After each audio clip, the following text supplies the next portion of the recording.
સભા દરમિયાન સાથી સભાસદ શ્રી દ્વારા તિરંગાના માન અને સન્માનને હાનિ પહોંચે એ રીતે આક્ષેપો કરવામાં આવ્યા છે।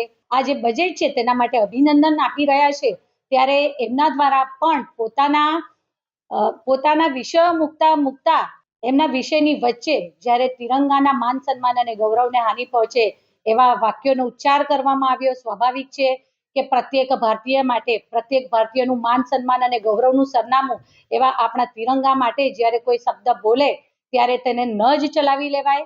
સર સયાજીરાવ સભાગૃહમાં જે સભાસદ શ્રી દ્વારા રજૂઆત કરવામાં આવી અને ખૂબ જ સ્વાભાવિક છે, ઇન્ક્લુડિંગ મી, મારી સાથે મારા સૌ સાથી સભાસદ શ્રીઓ દ્વારા આ તિરંગાના માન સન્માન માટે એમને બોલેલા શબ્દો એમને પાછા લેવા જોઈએ અને માફી માંગવી જોઈએ એવી અમારા સૌની સંયુક્ત લાગણી પણ છે અને માંગણી પણ છે। પ્રત્યેક ભારતીયનું માન સન્માન અને ગૌરવનું સરનામું એવા આપણા તિરંગાની માફી એમને આવતીકાલે પણ માંગવાની જ છે, માંગવી જ જોઈએ અને માફી પણ માંગવી જોઈએ ને એમના શબ્દો પણ પાછા લેવા જોઈએ।